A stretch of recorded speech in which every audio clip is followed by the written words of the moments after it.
بسم اللہ الرحمن الرحیم الحمد للہ رب العالمین وافضل الصلاة واتم التسلیم علی سید الانبیاء والمرسلین سیدنا وحبیبنا محمد وعلی آلہ واصحابہ اجمعین۔ معزز و محترم خواتین و حضرات، ناظرین و سامعین، عزیز طلباء اکرام، آج کی اس گفتگو میں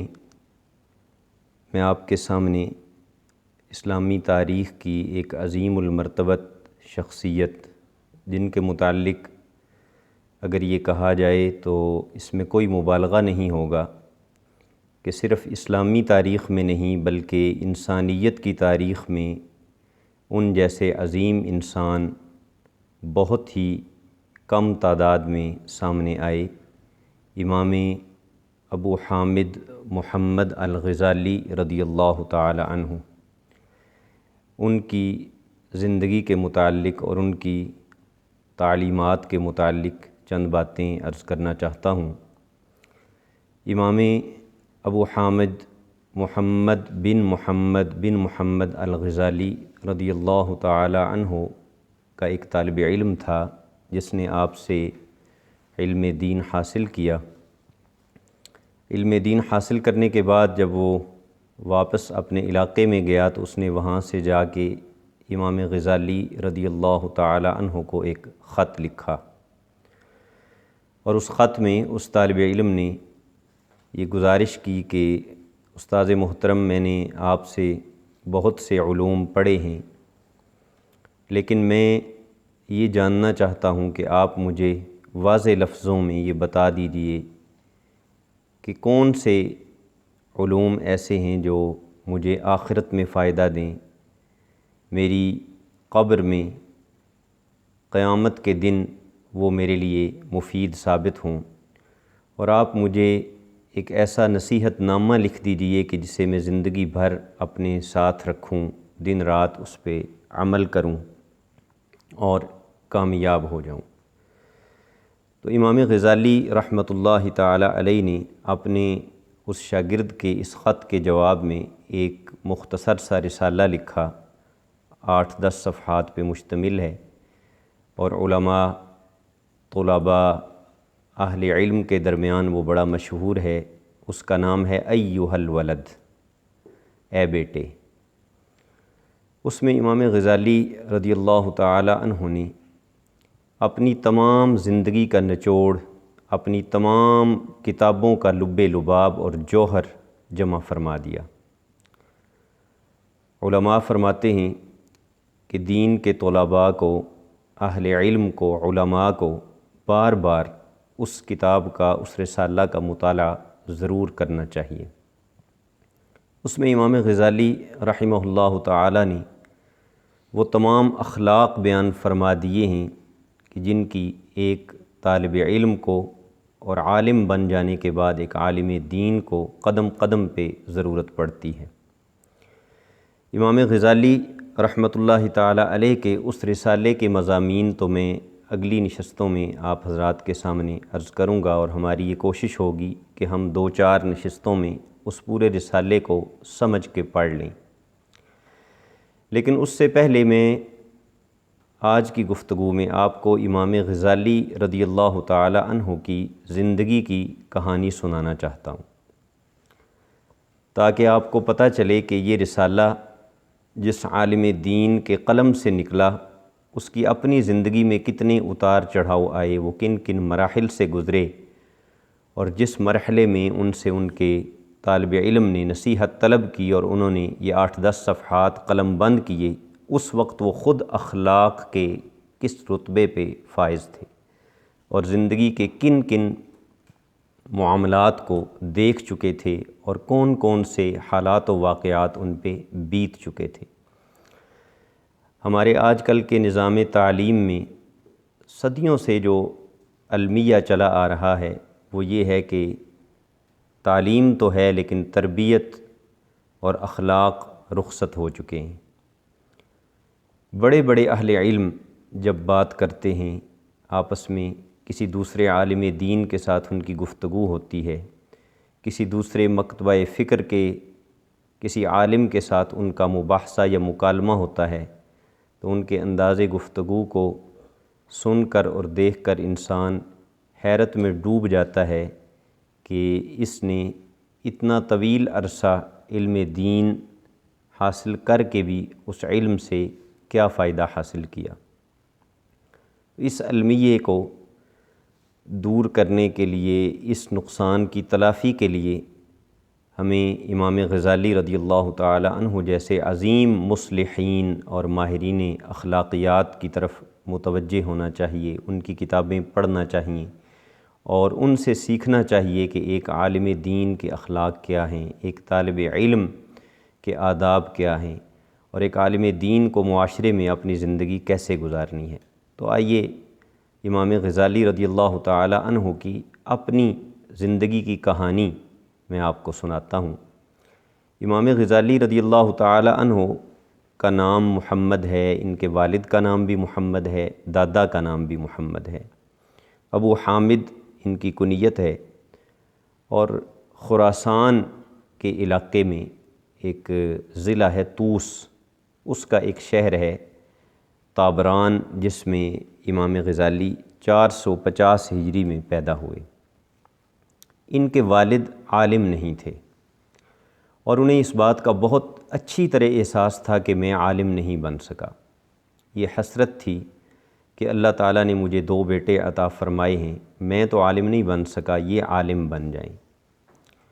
قدرت کا کرنا ایسا ہوا کہ یہ حسرت ان کے دل میں ہی تھی اور ان کے یہ دونوں بیٹے ابھی نوعمر ہی تھے کہ ان کا آخری وقت آ گیا۔ تو امام غزالی کے والد نے اپنے ایک قریبی دوست کو بلایا اور ان سے کہا کہ میری بڑی حسرت تھی کہ میں اپنے بیٹوں کو عالم بناتا اور انہیں عالم کے روپ میں دیکھتا، لیکن مجھے لگتا ہے کہ میری زندگی کے آخری لمحات آ گئے ہیں، تو یہ میرے پاس کچھ پیسے ہیں، کچھ رقم ہے، یہ تم رکھ لو اور تم مجھ سے وعدہ کرو کہ تم میرے بیٹوں کی تعلیم اور تربیت کے معاملے میں پوری سرپرستی کرو گے اور انہیں عالم دین بناؤ گے۔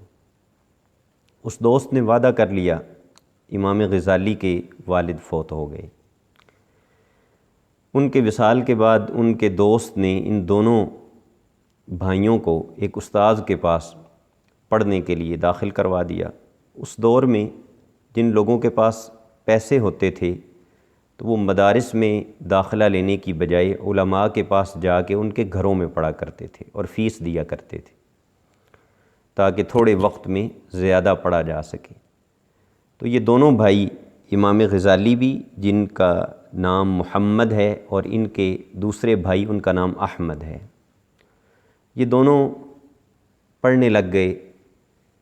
وہ پیسے ختم ہو گئے، کچھ سال جب فیسیں اور ضروریات پوری کی جاتی رہیں، رقم ختم ہوئی تو ان کے والد کے دوست نے انہیں ایک مقامی دینی مدرسے میں داخل کروا دیا اور یہ دونوں بھائی وہاں پڑھنے لگے۔ امام غزالی رحمۃ اللہ تعالی علیہ انتہا درجے کے ذہین تھے اور بہت محنتی تھے۔ کچھ ہی وقت گزرا تو امام غزالی رحمۃ اللہ تعالی علیہ کو یہ محسوس ہونے لگا کہ اب میرے شہر کے اور میرے علاقے کے جو علماء ہیں ان سے جتنا میں نے کسب فیض کرنا تھا، استفادہ کرنا تھا، وہ کر لیا، اب مجھے کسی بڑے ادارے میں داخل ہونا چاہیے۔ اس وقت 2 شہر ایسے تھے کہ جو اسلامی دنیا میں علم کے بہت بڑے مرکز تھے، ایک نیشا پور اور ایک بغداد۔ بغداد دور تھا، نیشا پور قریب تھا۔ امام غزالی گھر والوں سے اجازت لے کے نیشا پور چلے گئے اور وہاں انہوں نے اس ادارے میں تعلیم حاصل کرنا شروع کی کہ جس کے صدر المدرسین یعنی بڑے استاذ اپنے عہد کے بڑے ہی مشہور عالم دین تھے، جن کو امام الحرمین کے لقب سے یاد کیا جاتا ہے، یعنی مکہ اور مدینہ دونوں حرموں کے امام۔ ان کا نام عبد الملک ہے، لقب ضیاء الدین ہے۔ بہت بڑی کتابوں کے وہ مصنف ہیں اور بڑی شہرت اور بڑی عزت، بڑا وقار اور بڑا احترام تھا ان کا، یہاں تک کہ بادشاہ وقت بھی اٹھ کے ان کا استقبال کیا کرتا تھا۔ تو امام غزالی رحمۃ اللہ تعالیٰ علیہ نے امام الحرمین کی خدمت میں حاضر ہو کر اپنی علمی پیاس بجھانا شروع کی، اور پھر وہ وقت بھی آیا کہ امام الحرمین کی زندگی میں، یعنی استاذ کی موجودگی میں، امام غزالی رحمۃ اللہ تعالیٰ علیہ نے وہ مقام اور مرتبہ حاصل کیا کہ لوگ یہ کہنے پہ مجبور ہو گئے کہ علم میں اور معرفت میں امام غزالی اپنے استاد سے بھی آگے نکل گئے۔ امام غزالی رحمۃ اللہ تعالیٰ علیہ اپنے استاد محترم کی خدمت میں ہی تھے اور علوم حاصل کر رہے تھے کہ 478 ہجری میں امام الحرمین کی وفات ہو گئی۔ جب ان کی وفات ہوئی تو جس مدرسے میں وہ صدر تھے، صدر المدرسین تھے، بڑے استاذ تھے، اسی مدرسے میں اپنے استاد کی جگہ پر امام غزالی رحمۃ اللہ تعالیٰ علیہ کو پڑھانے کے لیے کہا گیا، لیکن امام غزالی رحمۃ اللہ تعالیٰ علیہ نے وہاں سے کوچ کرنے کا اور شہروں میں جانے کا اور مزید علم حاصل کرنے اور سیر و سیاحت کرنے کا ارادہ کیا، اور استاد محترم کی وفات کے بعد آپ نے نیشا پور چھوڑ دیا۔ اس وقت آپ کی عمر صرف 28 سال تھی، اور اس وقت امام غزالی کی کئی کتابیں پوری دنیا میں شہرت پا چکی تھیں، صاحب تصانیف بن چکے تھے۔ اس زمانے کی ایک بہت عظیم شخصیت ہیں جن کا نام ہے نظام الملک طوسی۔ یہ امام غزالی کے ہم وطن تھے، طوس کے ضلع سے ہی امام غزالی کا بھی تعلق تھا اور نظام الملک کا بھی۔ یہ فقہ اور حدیث کے عالم تھے، اور پھر یہ حکومتی ملازمت میں گئے، اور ایک چھوٹے سے عہدے سے ترقی کرتے کرتے یہ اس وقت کا جو امیر المومنین تھا اس کے وزیر اعظم بن گئے، اور سارے معاملات نظام الملک کے ہاتھ میں آئے۔ چونکہ وہ خود عالم تھے، باعمل تھے، متقی تھے، تو انہوں نے پوری اسلامی سلطنت میں مدارس کا جال بچھا دیا، بڑے بڑے مدارس قائم کیے، اور بغداد اور نیشا پور کے خاص طور پہ 2 مدرسے جن کو مدرسہ نظامیہ کہا جاتا ہے، یہ اسی نظام الملک طوسی کی نسبت سے کہا جاتا ہے۔ یہ الب ارسلان کے وزیر اعظم تھے، اور ان کے دور میں مدارس کا نظام اتنا بلند تھا اور اتنا مضبوط تھا کہ 6 لاکھ اشرفیاں سالانہ نظام الملک طوسی نقد مدارس کے علماء اور طلباء پہ خرچ کیا کرتے تھے، اور بہت سے گاؤں ایسے تھے کہ جن کی آمدن، جن سے ملنے والا ٹیکس اور زکوٰۃ اور عشر وغیرہ وہ مدارس پہ خرچ کی جاتی تھی۔ امام غزالی جب وہاں سے نکلے تو نظام الملک طوسی کا انہوں نے شہرہ سنا کہ وہ علماء کا بڑا قدردان ہے اور بڑی عزت اور تکریم سے پیش آتا ہے، تو یہ بھی نظام الملک کے دربار میں گئے۔ اس نے وہاں پہ موجود مختلف علماء کے ساتھ آپ کے مناظرے شروع کروائے، مختلف موضوعات پہ روزانہ گفتگو ہوتی، جس عالم کے ساتھ بھی گفتگو ہوتی امام غزالی اس پہ غالب آ جاتے، ایک کے بعد دوسرا، دوسرے کے بعد تیسرا، مختلف علماء سے ان کی گفتگویں ہوئیں، ہر عالم کو انہوں نے مناظرے میں شکست دی، یہاں تک کہ ایک وقت ایسا آیا کہ نظام الملک طوسی کے دربار میں کوئی عالم بھی ایسا نہیں تھا جو امام غزالی کے سامنے بات کر سکتا، ان کے دلائل کا رد کر سکتا، اور ان کے موقف کا علمی انداز میں رد کر سکتا۔ چنانچہ نظام الملک طوسی کی نظروں میں ان کا مقام، ان کا مرتبہ بہت زیادہ بلند ہو گیا، اور وہ اتنی عزت اور اتنی تعظیم کرنے لگا کہ اس نے صرف 34 سال جب امام غزالی کی عمر تھی تو انہیں بغداد کے مدرسہ نظامیہ میں صدر المدرسین کے عہدے کی پیشکش کی۔ بغداد کا یہ مدرسہ نظامیہ وہ تھا کہ جہاں صرف مدرس لگنے کے لیے بڑے بڑے علماء 10 سال، 15 سال انتظار کرتے رہتے تھے، لائن لگی ہوتی تھی، اتنا وہاں کا معیار بلند تھا، اور 60-70 سال کی عمر میں بھی اگر کوئی وہاں مدرس لگ جاتا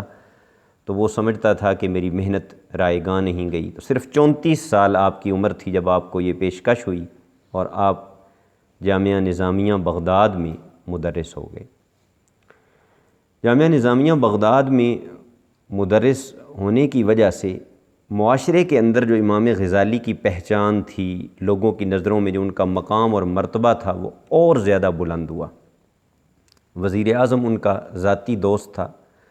کھڑے ہو کر ان کا استقبال کرتا تھا۔ جس گلی سے امام غزالی گزرتے تھے، دکاندار اور راہگیر احتراماً کھڑے ہو جاتے تھے۔ اور جب آپ کہیں سفر پہ جاتے تو بغداد کے تاجر ہزاروں اشرفیاں آپ کے اوپر ایسے قربان کر دیتے تھے، وار دیتے تھے صدقہ کے طور پہ غریبوں مسکینوں کے لیے کہ امام غزالی خیریت سے واپس آئیں۔ جب یہ سارا معاملہ ہوا تو امام غزالی رحمۃ اللہ تعالیٰ علیہ نے خود اپنی یہ ساری کہانی اپنی کتاب المنقذ من الضلال میں لکھی ہے۔ وہ فرماتے ہیں کہ میرے اندر ایک عجیب سی کیفیت نے جنم لیا، اور وہ کیفیت یہ تھی کہ میں غرور اور تکبر کا شکار ہونے لگا۔ اپنے سوا میں کسی کو انسان نہیں سمجھتا تھا۔ کوئی میرے آگے بولے مجھے یہ گوارا نہیں ہوتا تھا۔ روزانہ مناظرے کرنا اور بڑے بڑے نامور لوگوں کو مناظروں میں شکست فاش دینا، اور پھر اپنے نعرے سن کر، اپنے شاگردوں سے اپنی تعریفیں سن کر خوش ہونا، بڑے بڑے تاجروں اور بڑے بڑے رئیسوں کو اپنے جوتے سیدھے کرتے ہوئے دیکھنا اور اس پہ خوشی محسوس کرنا، اور اس پہ اندر ہی اندر پھولنا اور خوش ہونا، یہ میرا مزاج بن گیا۔ وقت گزرتا رہا، شہرت میں بھی اضافہ ہوتا رہا، یہ مزاج بھی اور زیادہ پختہ ہوتا رہا۔ حرص، لالچ، شہرت کا لالچ، پیسے کا لالچ، تکبر، انا، یہ چیزیں طبیعت کے اندر پروان چڑھنے لگیں۔ اللہ سبحانہ و تعالی انہیں کسی اور مقام پہ دیکھنا چاہتا تھا۔ ان کی سعادت مندی اللہ کے ہاں مقدر بنی ہوئی تھی۔ کچھ وقت گزرا تو امام غزالی رضی اللہ تعالی عنہ کو اللہ سبحانہ و تعالی نے اس طرف متوجہ کیا۔ آپ نے تنہائی میں بیٹھ کے سوچا اور کئی دن تک اس پہ غور کرتے رہے کہ میں نے اتنی محنت سے علم دین حاصل کیا، لمبے لمبے سفر کیے، امام الحرمین کے پاس اتنا عرصہ رہا، دوسرے علاقوں میں گیا علم دین حاصل کرنے کے لیے، تو میرے علم نے مجھے کیا دیا ہے؟ میرا علم دوسروں کو کیا فائدہ دے گا جب کہ میرے اس 6 فٹ کے وجود کو میرا علم کچھ نہ دے سکا؟ آج میں سر سے لے کر پاؤں تک تکبر میں ڈوبا ہوا ہوں، کسی کو کچھ نہیں سمجھتا۔ عیش و عشرت میں یوں مست ہوں کہ کپڑے، جوتے، کھانے پینے کی چیزیں ڈھیر لگے ہوئے ہیں، ان کے انبار لگے ہوئے ہیں۔ تو دل نے یہ کہا کہ یہ سب کچھ غلط ہے، سب کچھ سے نکلنا چاہیے، یہ حقیقت کا رستہ نہیں ہے، دھوکے میں مبتلا ہو، شیطان نے تمہیں اپنے جال میں پھنسا لیا ہے، اس سے نکلو۔ لیکن دوسری طرف اس سے نکلنے کے لیے ضروری تھا کہ اس ماحول سے نکلا جائے، کیونکہ وہاں تو قدم قدم پہ ہاتھ چومنے والے، جوتے سیدھے کرنے والے، نعرے لگانے والے، روپے پیسے دینے والے، تعریفیں کرنے والے وہ موجود تھے۔ تو جب شیطان پھنسا لیتا ہے تو پھر نکلنا بڑا مشکل ہوتا ہے، قدم اٹھانا بہت کٹھن فیصلہ ہوتا ہے۔ وہ جو لالچ کے جال ہوتے ہیں نا، وہ انسان کو کھینچتے ہیں، یہ سب کچھ ٹھوکر مار کے اس کو تم جا رہے ہو۔ تو کچھ وقت امام غزالی اسی تگ و دو میں رہے، ایک قدم آگے ایک قدم پیچھے، تنہائی میں بیٹھتے تو ضمیر ملامت کرتا کہ تم یہ کیا کر رہے ہو، یہ کیسی زندگی ہے؟ کیا حضور کی زندگی ایسی تھی؟ کیا علم دین اسی چیز کا سبق دیتا ہے؟ بالآخر وہ خوش نصیب لمحہ آ گیا، وہ سعید ساعت آ گئی کہ ایک رات کو امام غزالی رحمۃ اللہ تعالی علیہ نے سب کچھ وہیں چھوڑا، کتابیں بھی، کپڑے بھی، عالی شان ساز و سامان بھی، وہی جو بدن کے اوپر کپڑے تھے اور پاؤں میں جو جوتے تھے، انہی کے ساتھ رات کے اندھیرے میں اپنی وہ صدر المدرسین کی مسند بھی، اپنا وہ عہدہ اور شہرت، سب کچھ چھوڑ کر امام غزالی رحمۃ اللہ تعالی علیہ بغداد سے نکل کھڑے ہوئے۔ اور پھر آپ فرماتے ہیں کہ میں نے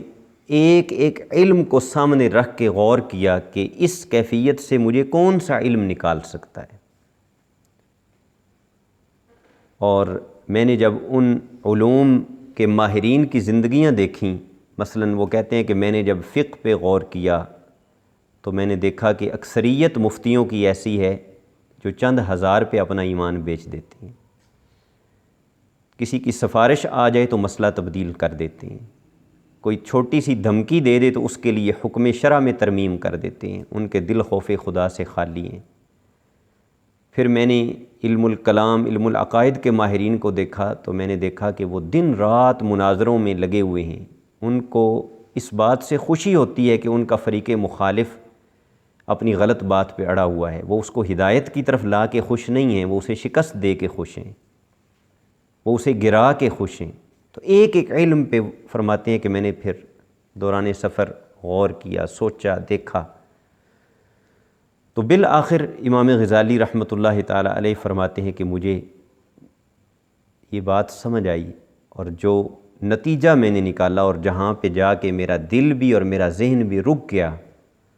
وہ یہ ہے کہ اگر مجھے اس کشمکش سے کوئی علم نکال سکتا ہے، اور کوئی گروہ ایسا ہے کہ جن کے قدموں میں بیٹھ کر اور جن کے پاس رہ کر شیطان کے اس مکر و فریب کے جال سے میں رہا ہو سکتا ہوں، تو وہ اولیاء کرام، اللہ کے نیک بندوں اور صالحین کا طبقہ ہے۔ آپ وہاں سے خاموشی سے نکلے اور سفر کرتے کرتے آپ شام کے شہر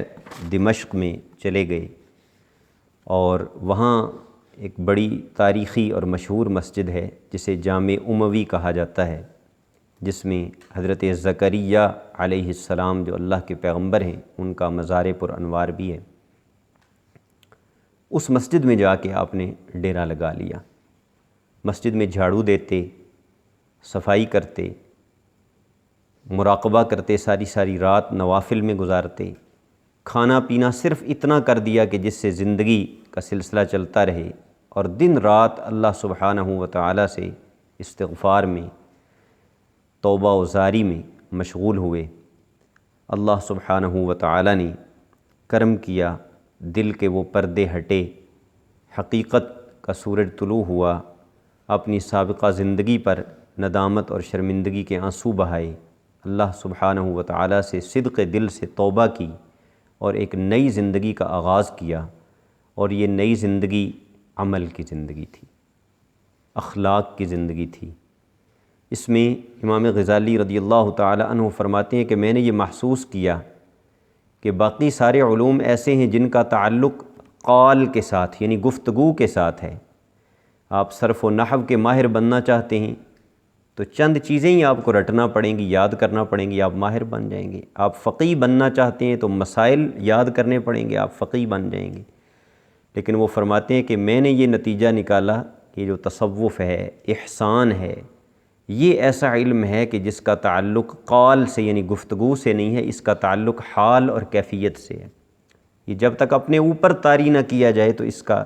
اندازہ نہیں ہو سکتا کہ یہ باتیں صحیح ہیں یا غلط ہیں۔ تو امام غزالی نے پھر ان چیزوں کو اپنے اوپر طاری کرنا شروع کیا، ان کیفیات کو، ان احوال کو، کہ لوگوں سے کم ملا جائے، کم گفتگو کی جائے، کم کھایا جائے، کم سویا جائے، کم بولا جائے، اپنے گناہوں پر نادم رہا جائے، اللہ کی بارگاہ میں کثرت کے ساتھ توبہ و استغفار کی جائے، اپنی سابقہ زندگی پہ غور کر کے اپنی اصلاح اور اپنی تطہیر کی اور باطن کی پاکیزگی حاصل کرنے کی کوشش کی جائے۔ امام غزالی رضی اللہ تعالی عنہ اس عمل میں وہاں مشغول ہو گئے اور اپنے دل کی تختی کو ذکر الہی سے صاف کرنے لگے، دھونے لگے۔ ایک دن ایسا ہوا کہ اسی جامع اموی میں کچھ علماء بیٹھ کے آپس میں گفتگو کر رہے تھے کسی مسئلے پر۔ وہ امام غزالی کو جانتے نہیں تھے شکل سے، تو آپس میں گفتگو کرتے کرتے ان میں سے ایک عالم نے کہا کہ اس مسئلے میں امام غزالی کا یہ قول ہے، امام غزالی یہ فرماتے ہیں، اور یہ قریب ہی بیٹھے ہوئے تھے۔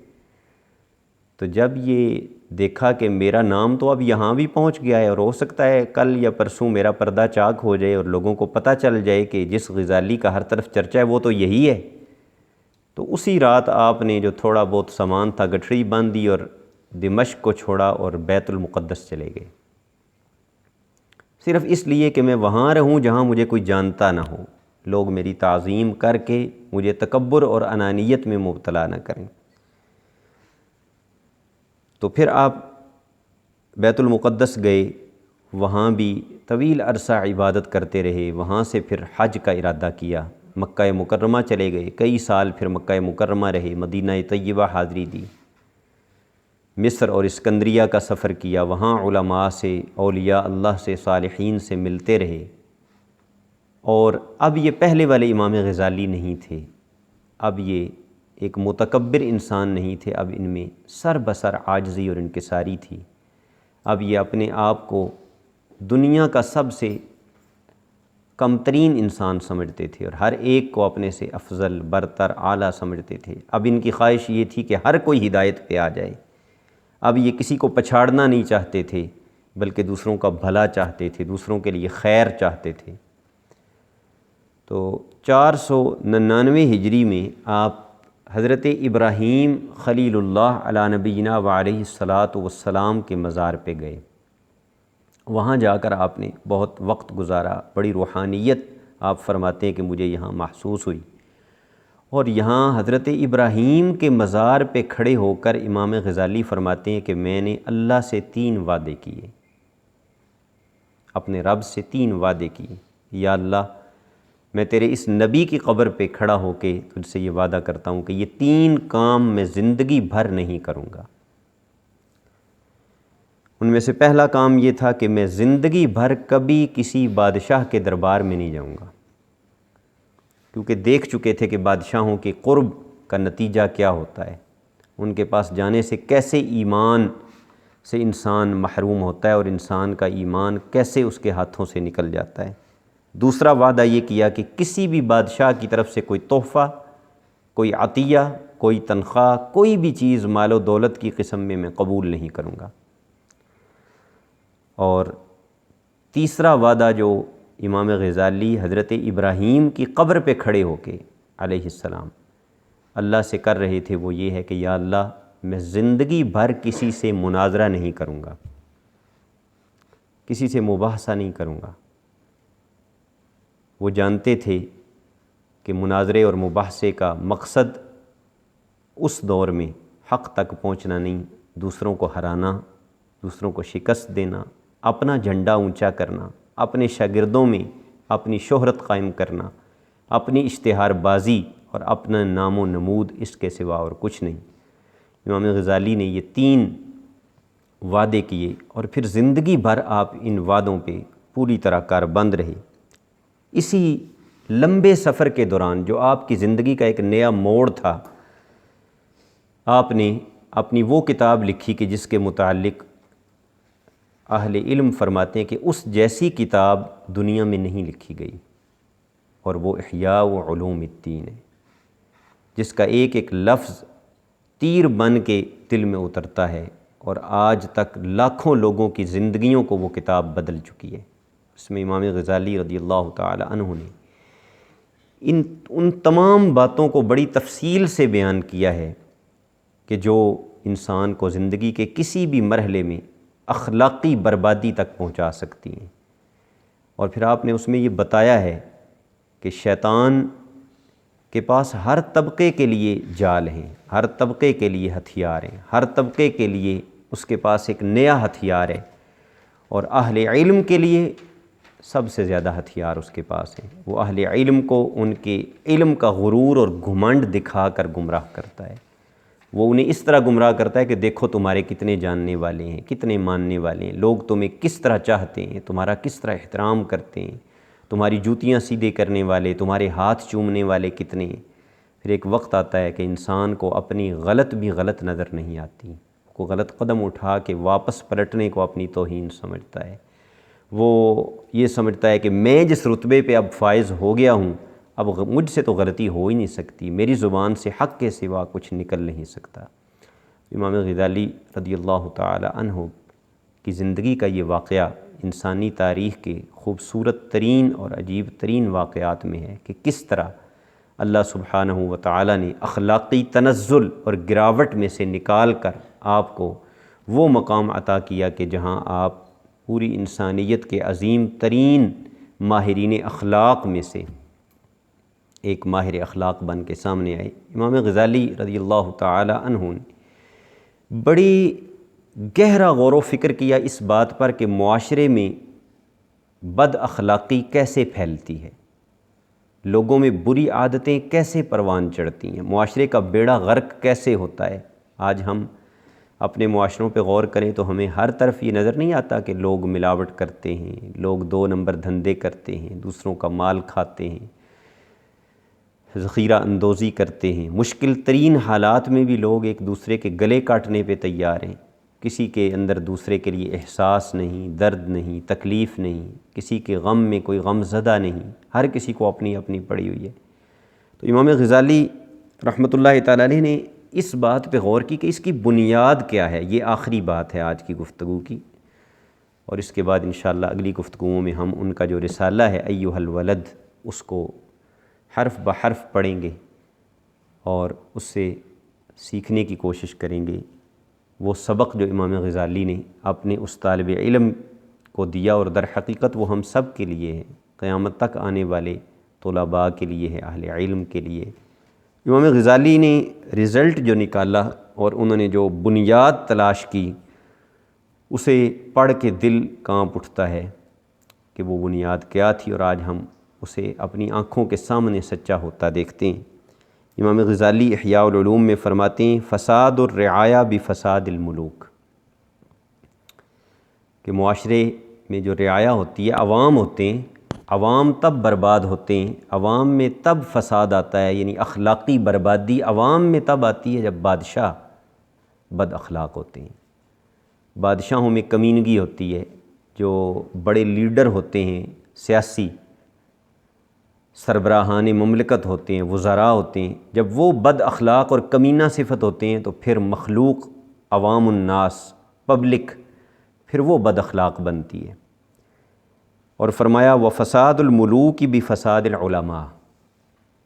اور بادشاہوں میں کب فساد آتا ہے، وزراء اور اراکین سلطنت کب بد اخلاق بنتے ہیں، جب علماء سے اخلاق اٹھ جاتا ہے، جب علماء بد اخلاق ہو جائیں، علماء آداب زندگی سے غافل ہو جائیں، علماء میں عجز و انکسار نہ رہے، ان میں حق گوئی نہ رہے، ان میں دوسروں کی خیر خواہی نہ رہے، ان میں سے ہر کوئی انا کا بت بنا کے اس کی پوجا میں مصروف ہو، ہر کوئی اپنے آپ کو حرف آخر سمجھے، دوسروں کی عزت، دوسروں کی تکریم، دوسروں کا احترام ان سے رخصت ہو جائے، جب وہ انا ولا غیری کا نعرہ لگانے لگے کہ میں ہی میں ہوں اس میں کائنات میں اور تو کوئی ہے ہی نہیں، تو فرمایا جب علماء برباد ہوتے ہیں تو بادشاہوں کا اخلاق برباد ہوتا ہے، اور بادشاہوں کا اخلاق برباد ہوتا ہے تو پھر پوری رعایا کا بیڑا غرق ہوتا ہے۔ اور فرمایا وفساد العلماء باستیلاء حب المال والجاہ، علماء میں فساد کب آتا ہے، ان کے اخلاق کا بیڑا کب غرق ہوتا ہے، فرمایا جب ان کے دلوں پر مال اور مرتبے کی ہوس کا جادو چل جاتا ہے، جب ان کی زندگی کا مقصد رتبہ حاصل کرنا، شہرت حاصل کرنا، روپیہ پیسہ اکٹھا کرنا، معاشرے کے اندر اپنا ایک سٹیٹس بنانا، اپنی شہرت کی خواہش اور طلب، جب یہ چیز علماء پہ غالب آتی ہے تو پھر علم کے نور سے وہ محروم ہو جاتے ہیں، علم کی جو روشنی ہے اللہ تعالیٰ ان سے وہ چھین لیتا ہے، پھر ان کے زبان پہ قرآن، حدیث، مسائل، بڑی بڑی علمی باتیں جاری ہوتی ہیں لیکن دل تاریک ہوتا ہے۔ اور جب علماء سے اخلاق رخصت ہوتے ہیں تو بادشاہوں میں فساد آتا ہے، ان میں فساد آتا ہے تو پھر پورے معاشرے میں وہ فساد پھیل جاتا ہے۔ اور اسی کو اگر ہم الٹ کریں اس بات کو تو وہ یوں بنے گی کہ جب علماء سیدھے رہتے ہیں تو بادشاہ سیدھے رہتے ہیں، اور بادشاہ سیدھے رہتے ہیں تو رعایا بھی سیدھی رہتی ہے۔ یہ امام غزالی رضی اللہ تعالی عنہ کی زندگی کا ایمان افروز واقعہ ہے، ان کا یہ قصہ زندگی ہے جو میں نے آپ کے سامنے پیش کیا۔ اس میں سبق ہے ہم سب کے لیے، ہر دین کے خادم کے لیے، چاہے وہ مؤذن ہے، چاہے وہ امام ہے، چاہے وہ طالب علم ہے، چاہے وہ عالم ہے، ہم میں سے ہر ایک کو یہ سوچنا چاہیے، ہر ایک کو قدم قدم پہ یہ دیکھنا چاہیے کہ ڈگریاں تو لے لیں، سندیں تو حاصل کر لیں، اپنے نام کے ساتھ القاب کی اتنی لمبی لائن لگا دی کہ جگہ باقی نہیں رہی اشتہاروں پہ القاب لکھنے کے لیے، لیکن انسانیت کتنی سیکھی، اخلاق کتنے سیکھے، علماء والے آداب ہم میں کتنے آئے، ہمیں دیکھ کر، ہمارے کردار کو دیکھ کر کتنے لوگوں نے سنت رسول صلی اللہ تعالیٰ علیہ وسلم کا درس لیا، اور کتنے لوگ ہمارے پاس بیٹھ کر دین کے قریب ہوئے اور ان کے دلوں میں دین کی محبت پیدا ہوئی۔ انشاءاللہ اگلی نشستوں میں امام محمد بن محمد الغزالی رضی اللہ تعالی عنہ کے ایمان افروز رسالے ایھا الولد پہ ہم گفتگو کرنے کی سعادت حاصل کریں گے۔ والسلام علیکم ورحمۃ اللہ وبرکاتہ۔